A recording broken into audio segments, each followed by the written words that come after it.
I hope that you've enjoyed the day so far and are ready for your final session at this year's symposium. By now you know how the sessions and Slido work, so I'd just like to remind you that this is your final chance to ask the best question of the day and win a competition. To moderate, we've invited someone who is always well prepared, ready to ensure an inspiring session. So please join me in welcoming Director of Communications at Finans Danmark, Nina Munk-Perrin. Thank you.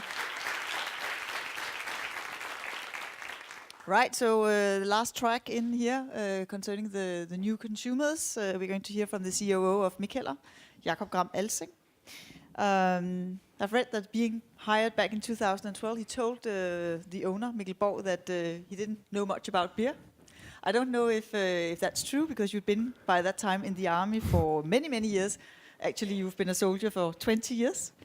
And you've also been in war zones like Bosnia and Afghanistan. So I don't know whether Mikkel believed that you didn't know anything about beer, but what you do know something about is how to motivate people, how to communicate, and get people behind you in a trustworthy and honest way. And that's what Mikkel brought you in to do, so that he could focus on the brewing side. And hopefully by now you do know a lot about beer, besides, of course, people's business. And that's what we're going to talk about now, people's business and new consumers. So everybody, please welcome Jakob Gram Alsing.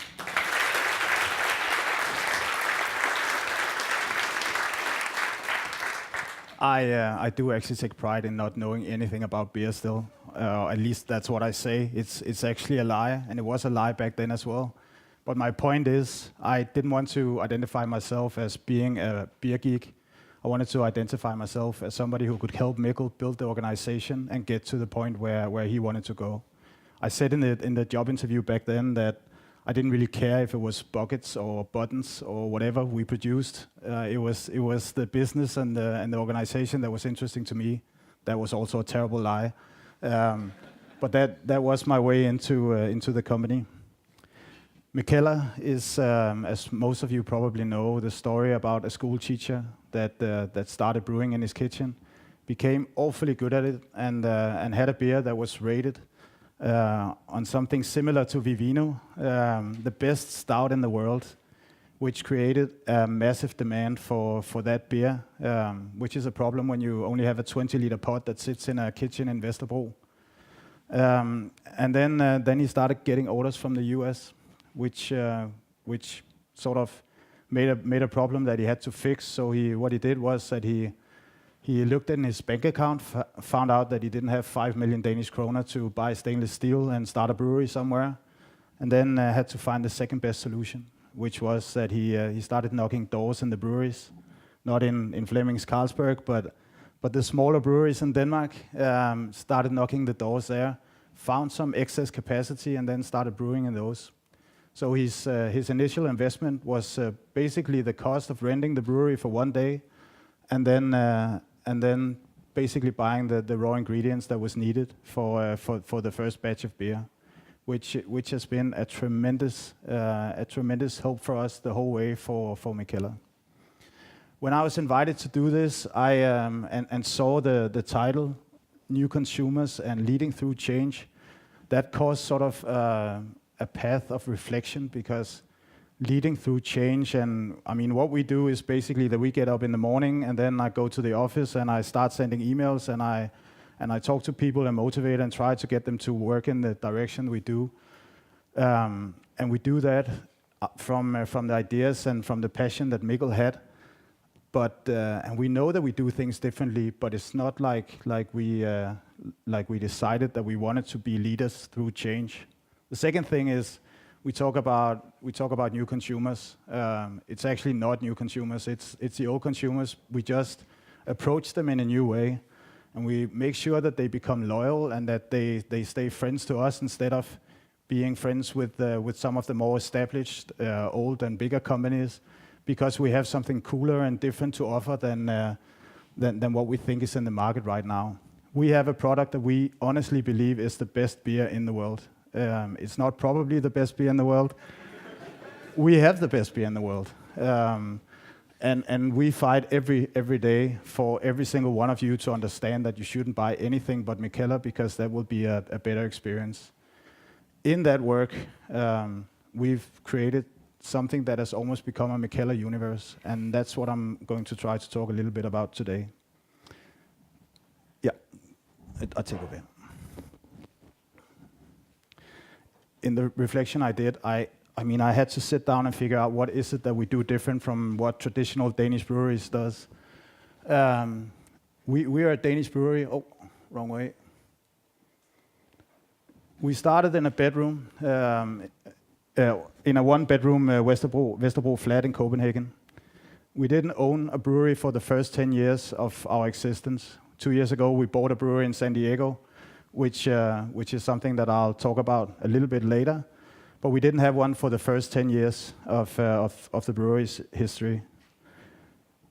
The first real export order came from the US, which is not a typical thing in brewing, because the brewery was in the old days basically the center of the village, where everybody would gather, and then you drink and be happy, and then maybe you sell to your friends and your neighbors and the next town over. It's not really a typical way of building things that you start by being international before you are Danish. We've never spent money on traditional marketing.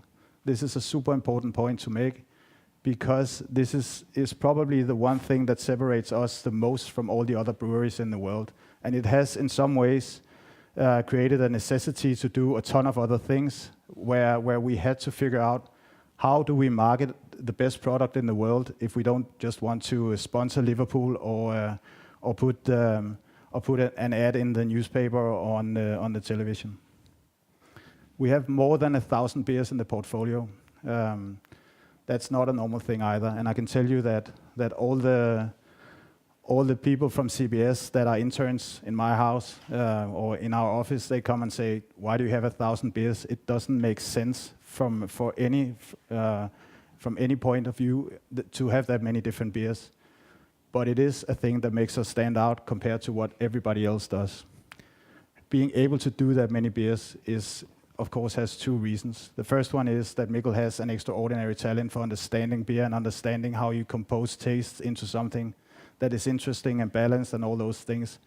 The second thing is that if you don't own a brewery, where you have one brewer that decide how you brew, then you have flexibility to work with all the best brewers in the world, which means that instead of being able to maybe use 6 or 10 different yeasts, then all of a sudden you can use 600 different yeast strains, and you can use all the hops in the world. It gives a tremendous flexibility that you are able to work basically with all brewers in the world. We've done a beer with Rick Astley.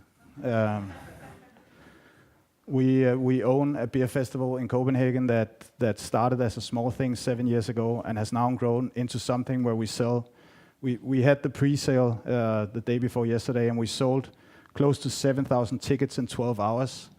Not many Danish people know about this, because it's 85% foreigners that comes to Copenhagen Beer Celebration, and we sell a total of almost 12,000 tickets to that.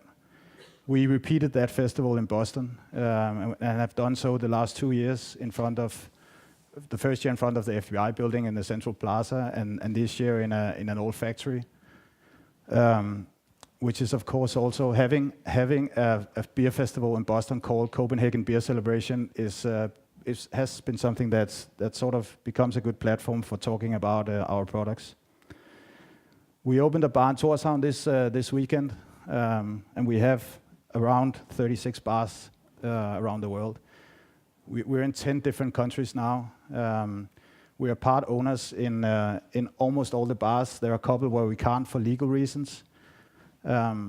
We had to do that. And the funny thing is that we opened the first bar in Copenhagen in 2010. That's actually my way into the company, because I like that bar so much that I spent a lot of time there and drank a lot of beer and met Mikkel, and then helped him on the first Copenhagen Beer Celebration. The thing with the bars is that, first of all, we have found a pretty good business model for it, which means that we actually make money on the bars and restaurants we have.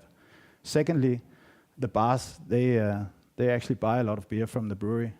which is not a bad thing for us. Right now, it's about 6% of the total production that goes to the bars, so it's not a major thing, but it is a really good revenue.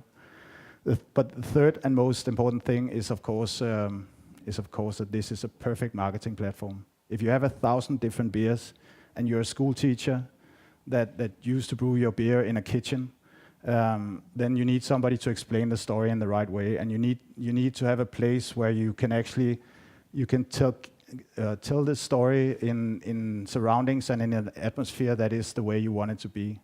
Mikkel, he stood out the night that we opened the first bar and said we want to be the nomads of beer bars, and that's actually a pretty good description of what Mikkel's philosophy is. He wants to be the best in the world in what he does, and he's extremely passionate about everything, and in a lot of areas actually close to being able to claim that he is the best in the world at that. We've done more than 10 custom beers for SAS, which is not a normal thing either.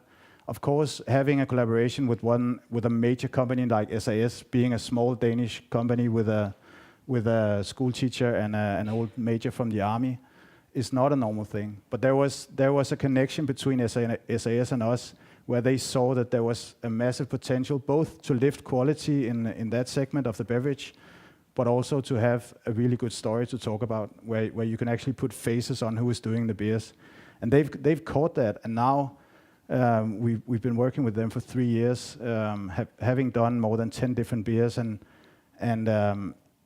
both companies are gaining a lot from this cooperation. We've done beers for Noma, El Cellar de Can Roca, and other of the high-end restaurants.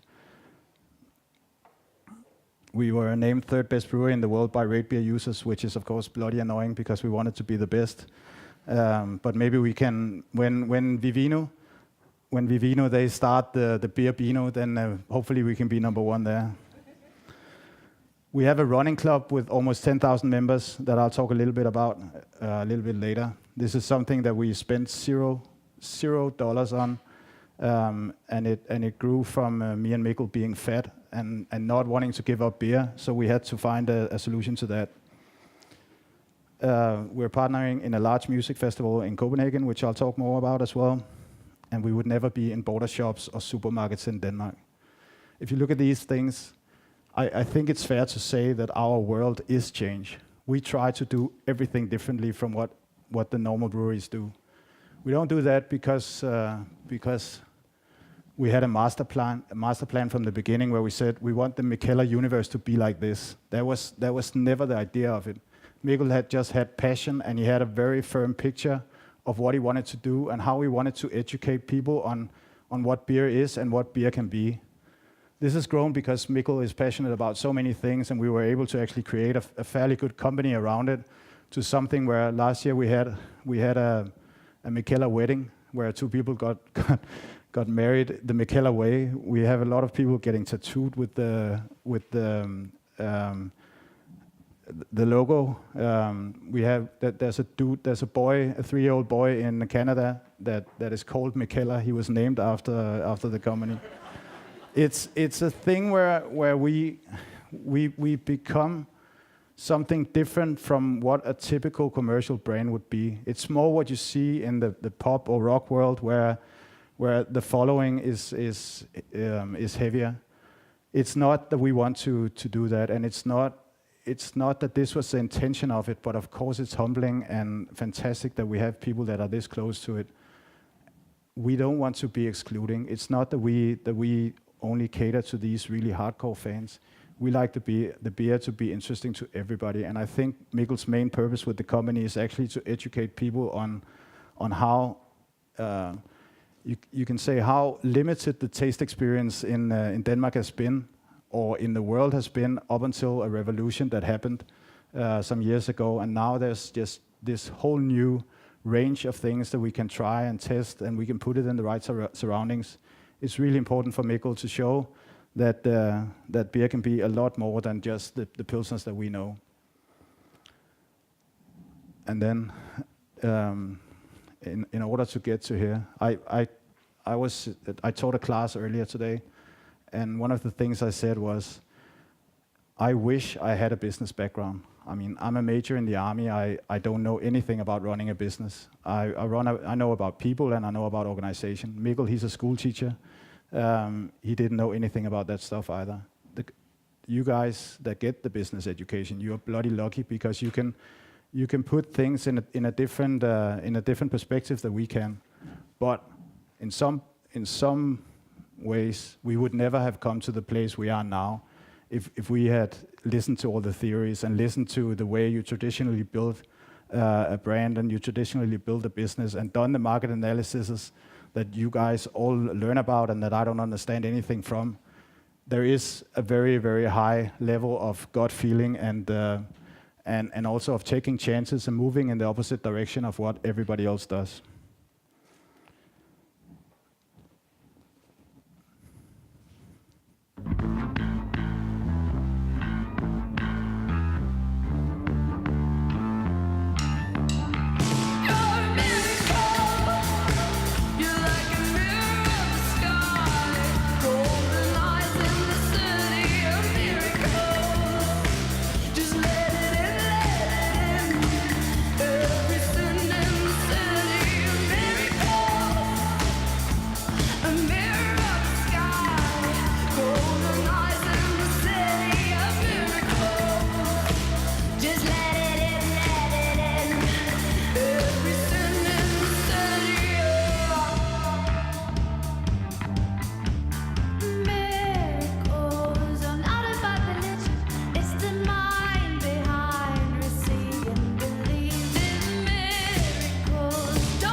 We didn't run out of beer. That's what it takes to make a good festival. I would say it takes a lot more than just not running out of beer. We actually came super close. I didn't tell the Carlsberg people, but we actually came super close to running out of Pilsner because Danish people love Pilsner more than anything. The story about Haven is that we've been trying as crazy people to get our beer into Roskilde and to the other festivals in Denmark. But because we have big commercial breweries that gives really big sponsorships to these festivals, it's not possible for a small company like us to do so. So at some point we decided, basically 3 years ago, that we wanted to do our own music festival. And then we started working on Haven. We didn't know that it would become this, 2 times 20,000 people, where we were able to showcase more than 200 different kinds of beer, where we had a lot of focus on food, a lot of focus on quality beer, and then in cooperation with Aaron and Bryce from the National. This is, this would never have happened, Flemming, if you invited us to Roskilde.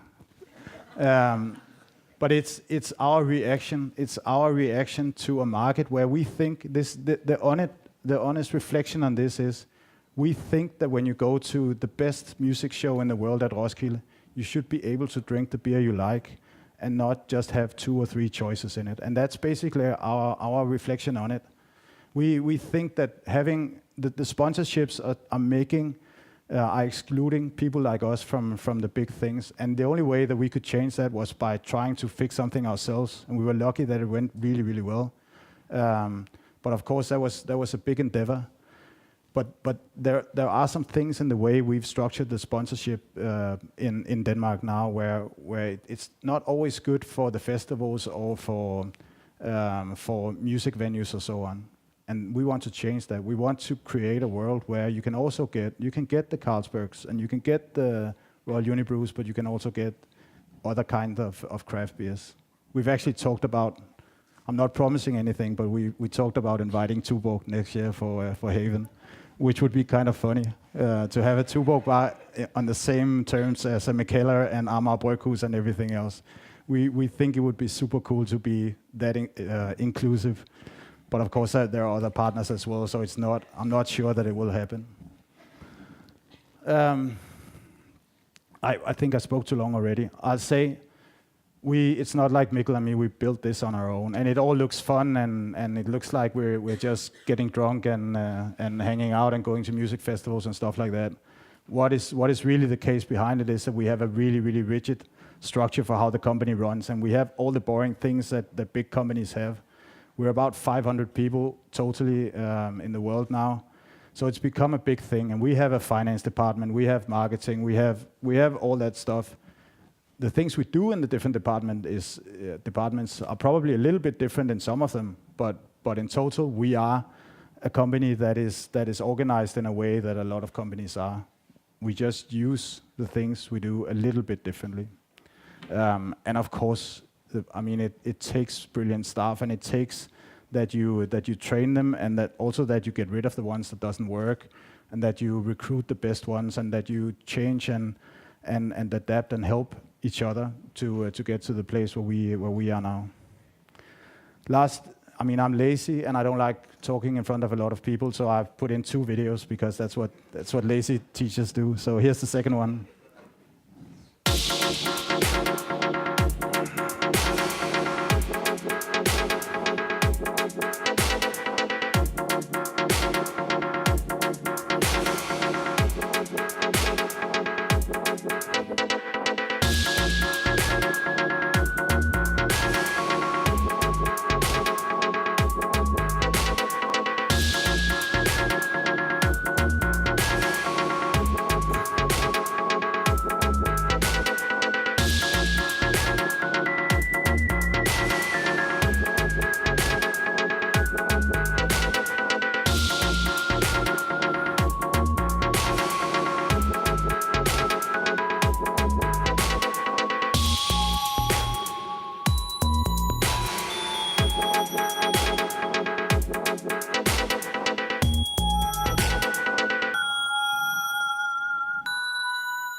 This is from Mikkeller Running Club in Tokyo. We have a bar in Tokyo, and if people ask us what was the market analysis that told you that Japan would be a good market for you, I can tell you that it's just because Mikkel, he loves Tokyo and thinks that Japan is the coolest place in the world. The funny thing is that the Japanese really like us too, and the running club you have here, this is from the opening, but you have 150 people that every first Saturday of the month, they go for a run in Mikkeller clothing, and then drinking a Mikkeller beer afterwards, posting on Instagram and everywhere else.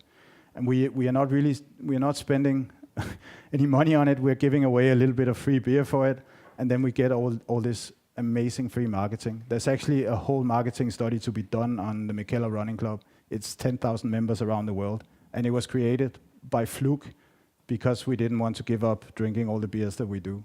I'll say, Mikkel, he's skinny now. I'm still fat, but it worked for some people. We actually talked about how much Carlsberg would have paid to have that location. Every single tourist that takes a picture of the Little Mermaid now gets a picture of Mikkeller in the background, which is awesome. We have a rule when we do bars that we never make copies of ourselves. And we basically have a rule that we don't want to repeat what we've done. The reason we have that is, first of all, it's fun to do new things. It's also extremely tough, and it puts a lot of pressure on us, but it also makes us stand out. And you can say that the only thing that people actually really expect from Mikkeller is to expect the unexpected. Because you will always, no matter if you go into one of the bars that you haven't been to, you always get a new experience because we don't want to do copies. And I think the day that we stop having that as part of our DNA is probably the day where we won't be Mikkeller anymore, where it will change. But of course, it's a challenge if you want to grow and become masters of the beer universe. So that's all I wanted to say.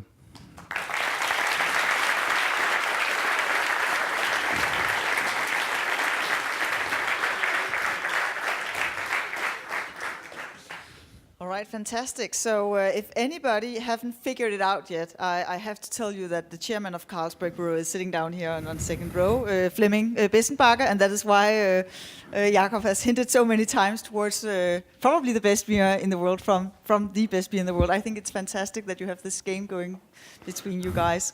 So a lot of questions for you, and also on your person as well, Jacob, because as you said, you're a soldier. Mikkel was a school teacher. You don't have an MBA from any fine business school around the world, and still this is a huge success. But can you maybe elaborate a bit on what have you taken with you into Mikkeller from your experience within the army? What is it that you can use now that you're in the business education, but still you must have learned something else that is quite useful? I think in many levels, one of the things is that I've worked with people basically every day for the last 25 years, and Mikkel he's not the most outgoing person in the world, and he needed somebody who could also express his ideas and thoughts. So the one thing is just having somebody who's able to communicate in a way that makes sense also in larger groups is one thing. The other thing is that I was used to working in fairly tight organizations, and when I started in Mikkeller, it was Mikkel just picked his friends. It was basically the guy standing next to him that worked in the warehouse, and somebody that he met at the bar that was now doing the invoices, even though his background was humanistic or whatever.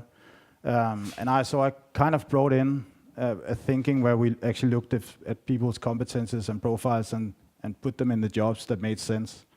And then, of course, I mean, I think that it's kind of obvious that there's a lot going on for us, and I think that I was trained also in a way to be in an environment where when it's fast and things can be stressful, then I'm not going to be super stressed about it. You don't seem very stressed. So, So when was the first time you met Mikkel? How did you two meet up? Actually, when I was like 10 or 12 years old, he lived in Niveau, where I lived as well. And I'm 2 years older, and him and Jeppe, they were just the annoying twins that were running all the time. He used to be a competition runner, and I mean, every time I saw them, they were running. I never spoke to them, and then, but I knew who he was. And then when he opened the first bar, then I got to know him. And then the story is that when they did the Copenhagen Beer Celebration first time, and it's a pretty big thing. And I was just a regular at the bar and listening to all the stories, and I heard that they didn't have any volunteers and they didn't fix the logistic things. And I was like, so I called Mikkel and say, hey, shouldn't I try to fix it? And we did a terrible job at it, but I'm pretty sure that it would have been a lot worse if we hadn't helped in those last 3 weeks. And I guess the question on that first, the answer to that first question there was not getting stressed is definitely what you learned from the battlefield, taking into the world of fast-moving consumer goods. Yes, you've grown a lot in a very short time, and you also have these principles. Now you are a professional organization, as you say, but still you have principles. You don't spend money on marketing, etc. So, are there limits to your growth as you see it today? There are definitely challenges. We haven't really in our business, the 3-year business plan that we have. It hasn't been growth that's been the thing driving everything. It's been organic growth since we started, and of course now we've reached a point where we need to see if we're working with the right distribution network. Do we have the right products? Do we do the right thing also from a marketing standpoint? And is there a connection between how cool our brand is and how we actually cash in on the commercial side and on the sales?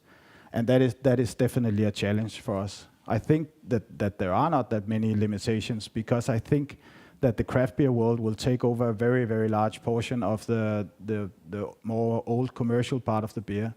But it depends on what decisions we make. And I think our decision will be that we want to stay cool and irreverent the way we've been up until now. And that will probably put some limitations on how much we can grow. So, where do you produce beers today? Only in Denmark, or also in other countries? You are in 35 countries. You can buy Mikkeller beers today. We export to about 50-something countries. We produce 90% brewery in Belgium called the Proof, where we are gypsy brewers, kind of like fashion people that make their dresses at the table in the kitchen, and then they send it to Turkey or Portugal or Herning, and have it sewn. We do it the same way. And then 2 years ago, we bought a fairly big brewery in San Diego that is now becoming a production brewery for us. But it's not going to take over what we're doing in Europe. It's going to be an add-on to that.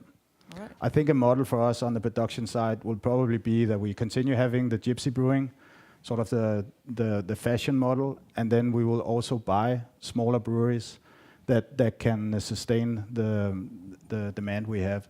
The reason that I'm not saying let's buy a massive production brewery somewhere and do it really cheap there is that a lot of our beers are not that good in traveling. So it makes sense to have a brewery on the east coast of the US and one on the west coast, because that's the way that the beer, they stay the freshest.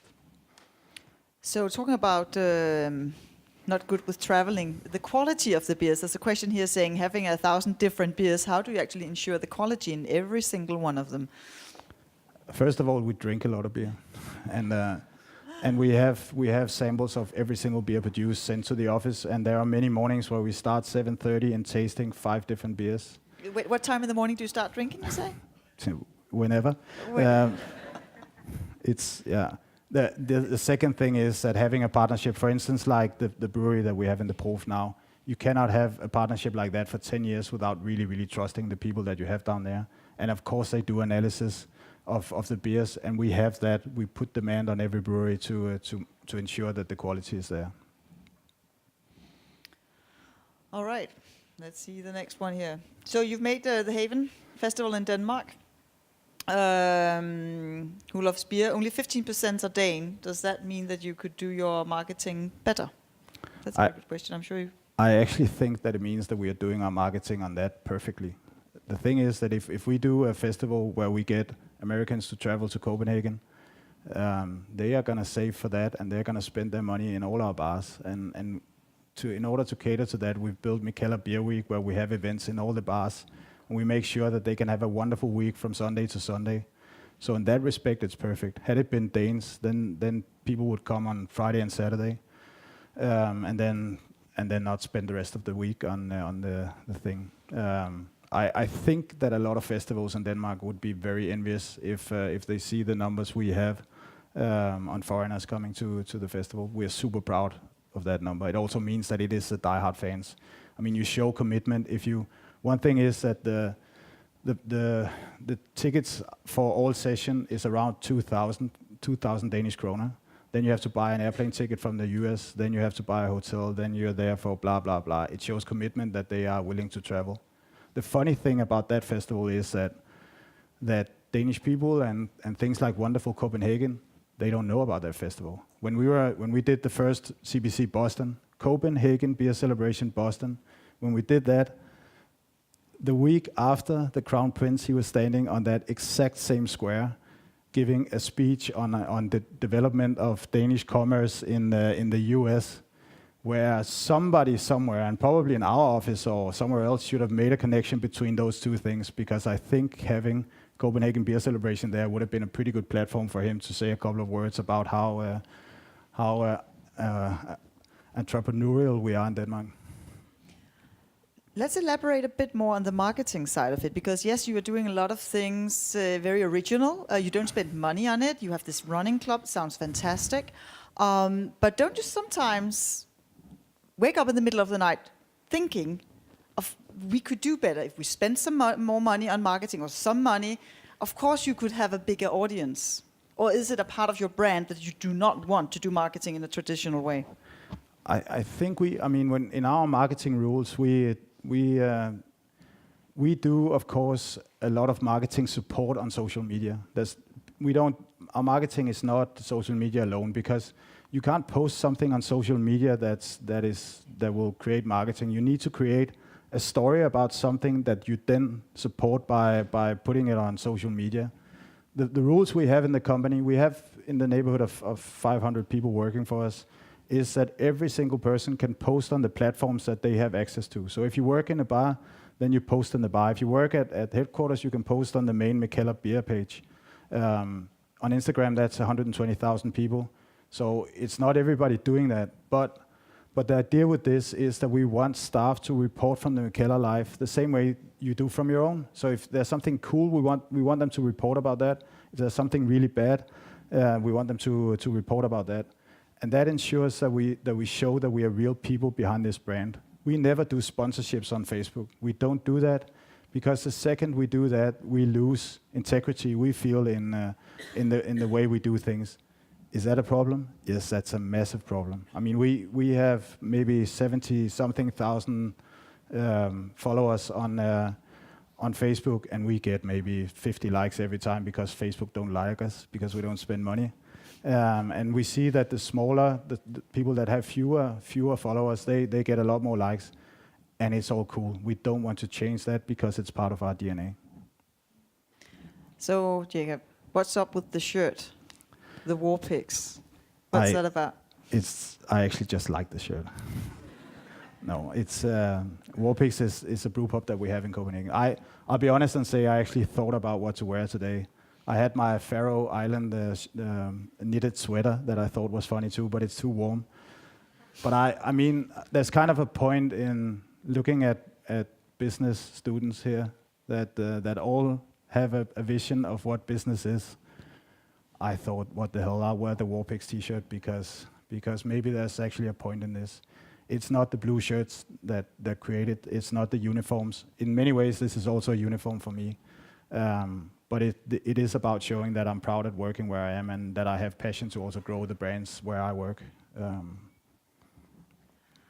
So a few words on growing Mikeller also internationally. You said you were in 50 markets, 50 countries, depending on how you see it.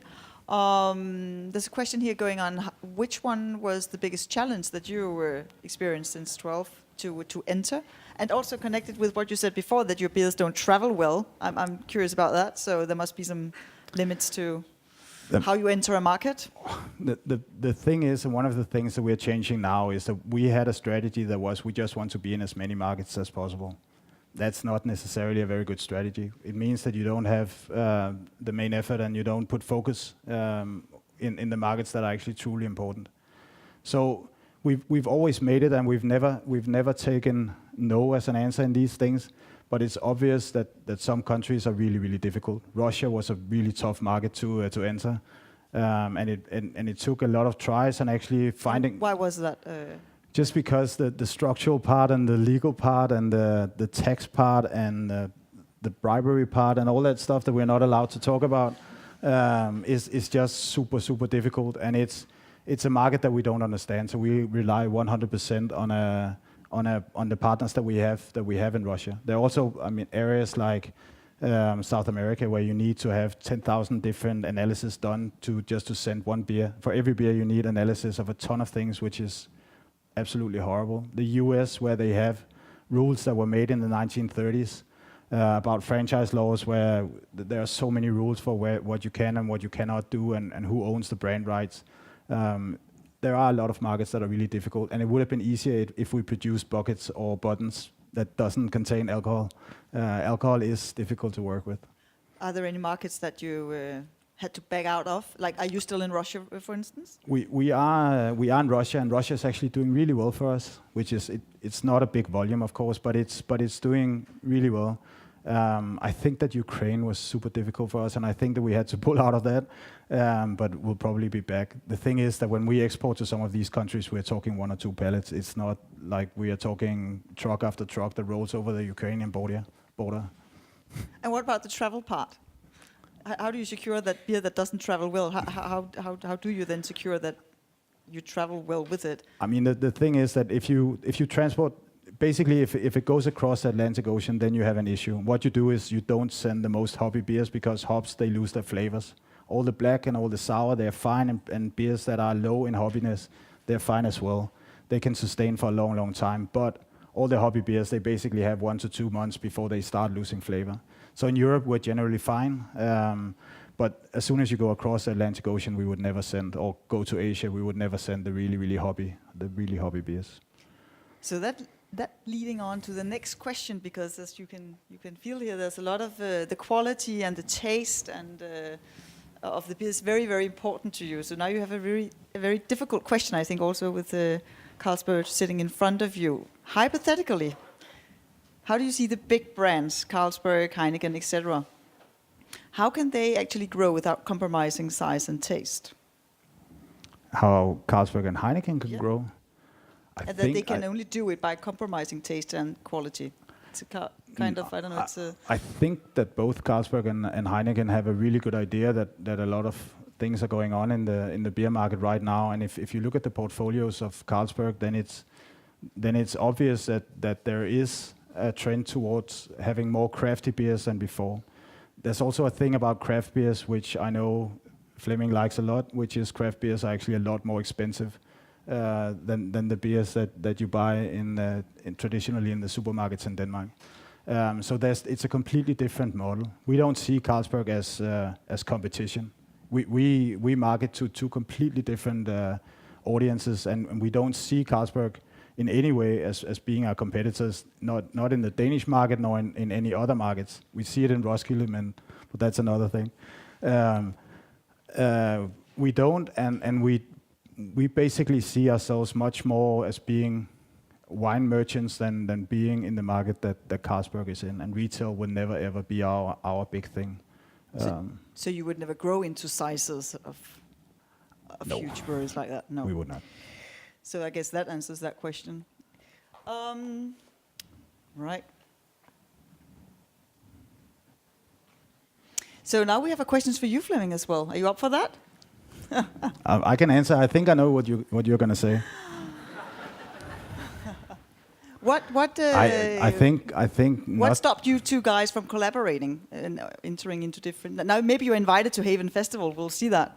But maybe you'll go first. We like doing surprising things, and it would be really surprising to do a collab with Carlsberg or Tuborg. And I think that at some point we will be up for that. And I think what a lot of people don't know is that Carlsberg has an amazing research unit that spent a lot of money and put a lot of effort into having the best knowledge in the world.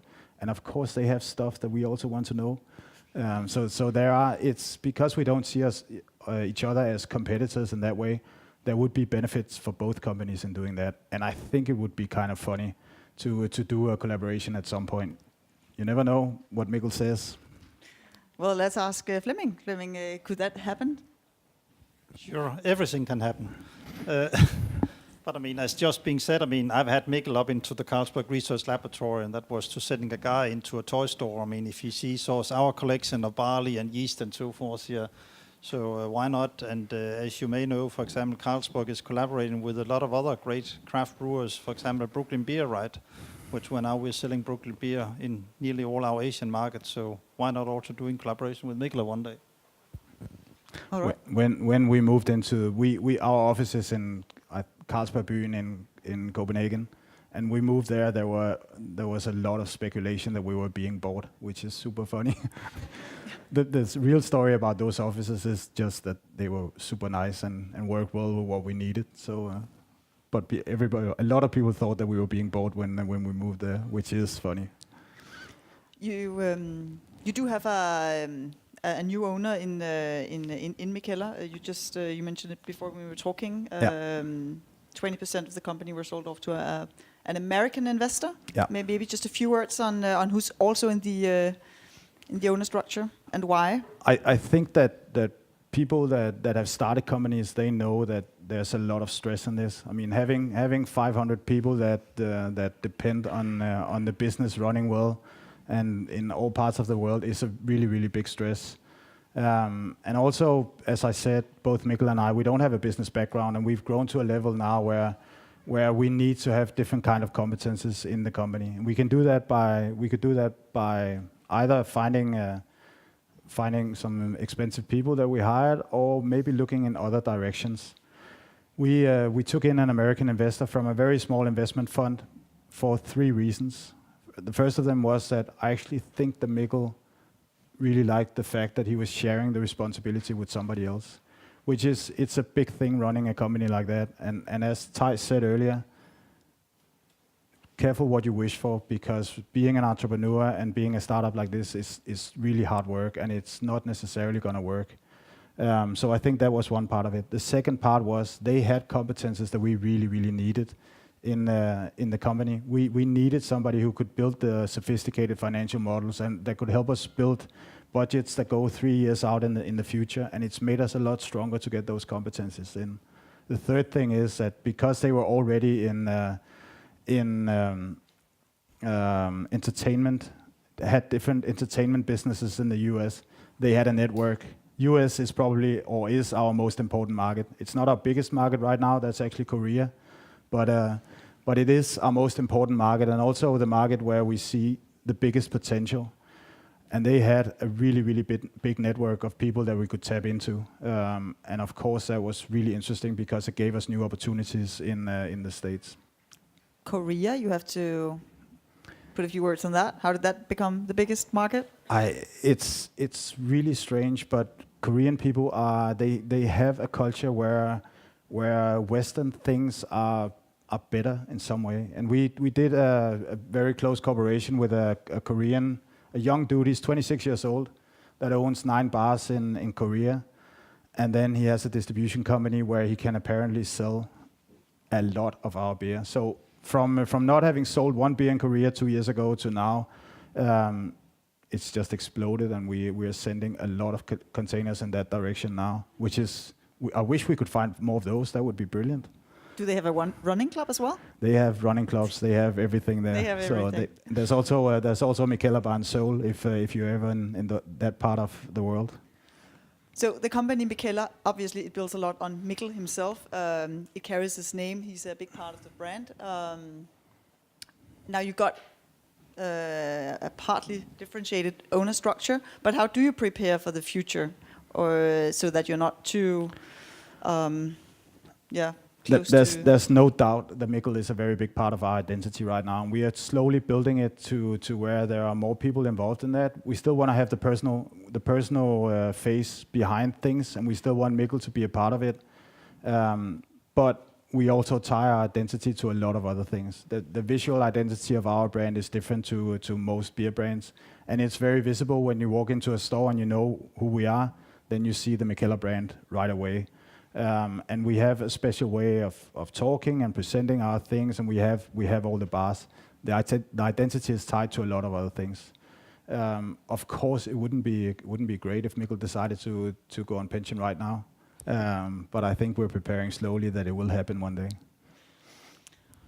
All right, so let's talk about the prices of your fantastic beer, because as it says here, many students do think that Mikkeller is cool and it tastes good and everything, but it's also very costly. Any plans of having a line that's not so expensive, or I don't know?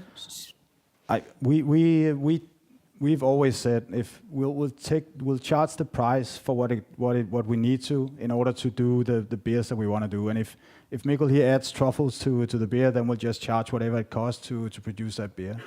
That said, of course we are very we pay a lot of attention to what the prices are, and if you look at the prices in our bars, the entry points are actually not that far from what the cost of a large Carlsberg in Copenhagen is. We try to sort of have an entry point that will also make sure that people that don't have a lot of money can have beers and have that experience in there. And then we have beers that go up to 250 kroner for a small beer. You don't have to buy them. When we did the Haven Festival, it was super important for us that we had the same pricing on our beers as they did at Northside and Tinderbox. We didn't want to be as low in price as Roskilde, because Roskilde is also competing with the camping area, where you can buy beers for DKK 1 in a store, and then so the prices there are very low. But we had the same entry point at Haven. The reason people say that we're expensive is that the system we have for beers in supermarkets in Denmark is stupid. I mean, we go out and we buy 30 beers for 90 kroner. And if it's 100, then we think it's expensive. It goes without saying that if you're producing beer that can be sold in supermarkets that cheap, then you are stretching sort of what you can do on the ingredients and everything. And we don't want to be in that market. We are not going to be in the supermarkets in Denmark because they are too price prone, and they will put our beers on discount 3 weeks after we put it in there. So I think one of the reasons that people think that we are really expensive is that we are not in retail in Denmark. We think that the supermarkets have too much power in Denmark in the beer world, and we think that the pricing is off. We don't think that this is a place that we want to be. I think the day that we were able to get in there and the prices got to the right level, then the perception could be different. I just, in another session, maybe some of you were there with Echo, he called it death by discount, as something that they, had to... I'll give you a really good example. In Denmark, we have a beautiful brewery called Thisted. They do a beer called Limfjordsporter that is an amazing beer, one of the best porters in the world. We did a collaboration with them where we blended one of Mikkel's beers, actually the one that was named the best stout in the world, and then Thisted's Limfjordsporter. And Thisted, they put it out into the supermarkets. The beer was priced. If we were pricing that beer, and we look at ingredients and everything, we think that it should have been between 50 and 60 kroner for a bottle of that. It was priced in the supermarkets around 30, which is very low. And 3 weeks after, this is a beer that can sit on shelves for 5 years and still taste great. After 3 weeks, we found them on sale for 7 Danish kroner. It's absolutely destroying to a brand that it works that way, and it's also stupid. We can buy wines in the supermarkets that cost 500 kroner. That's not a problem. But when you look at the beer shelf, then we go to 30 and then it stops, maybe 40. It's not a balanced way of doing beer sales. But now we are addressing students, and life on SU is quite tough, so we have a very important question to ask. I can see down here, and that is, before going out buying it, we would like to know the beer with gammeldansk. Is that just a new kind of marketing, or does it actually taste good? Should one go out and buy it? I would buy a different one. I would not buy that beer. You would not buy it? And it's love actually this honesty. I mean, from the military. No, but the thing with Mikkel is that he wants to test everything he can in the beer world. The one thing that's absolutely certain about our beer is that quality will be right, because it's brewed by the right people and we test it, so we know that quality is right. It's never been the ambition to do beers that everybody likes, every single one of them. It wouldn't be adventurous, and it wouldn't be searching for the borders if we did that. The gammeldansk beer is a funny thing, but it doesn't taste that good. It doesn't taste good. Okay. So besides the honesty and of course also not being stressed out by things other people might be stressed out about, what else did you learn in the military that you actually use today? It's kind of funny. Because we found out in recent wars that stabilizing a country like Afghanistan, for instance, isn't that easy. Then people talk a lot about information operations and how to actually manage the information you have, and how can you communicate and how can you not communicate and all that stuff. And I was a teacher in the Danish Defense College before I started for Michaela. I never thought that would happen, but I actually use all the theories from that almost every day, because it tells a lot about how can you influence in different areas and what should we be careful of. I never thought that would happen, but operations have become a part of what I do now. Yeah. Very interesting. So I would like to ask all these questions because I think they're great questions, but we are running out of time, and I do have one last question we have to ask before handing over the microphone and ending and getting back to the big auditorium, and that is the beer with Rick Astley. What was that about? And can you still get it? And how did that come up? That beer is actually one of the beers that I think you will always be able to get somehow. Mikkel was just a massive fan of Rick Astley in the 80s, so we've been... You know who Rick Astley is, because maybe it's we've been something about our age up here. We've been stalking Rick Astley for the last 5 years in order to try to get in touch with him, and we knew that he had a Danish wife and all that stuff. And we finally made it, and he was all like, sure thing, let's do it. So we did a beer with Rick Astley, which is both... What's it called? It's called Rick? Northern Hops. Northern Hops. There's a funny story to that, but I can't remember. The thing is that we've done collaborations with a lot of bands and a lot of different things, and Rick Astley is a really good example of who we are, because it's just a fun thing. And even though it's kitsch and everything else, it describes very well that sometimes it's also just about doing the things that you find fun. And a lot of people don't understand it because they think that he's so old-fashioned. We think it's amazing. I'm actually meeting Rick Astley's wife on Tuesday, and I'm kind of like, I don't know if it was ever on my bucket list, but it is a little bit funny to say. And 5 years from now, Jacob, where is Mikkeller? How big are you? Do you spend money on marketing? Have you changed into a boring old-fashioned brewery?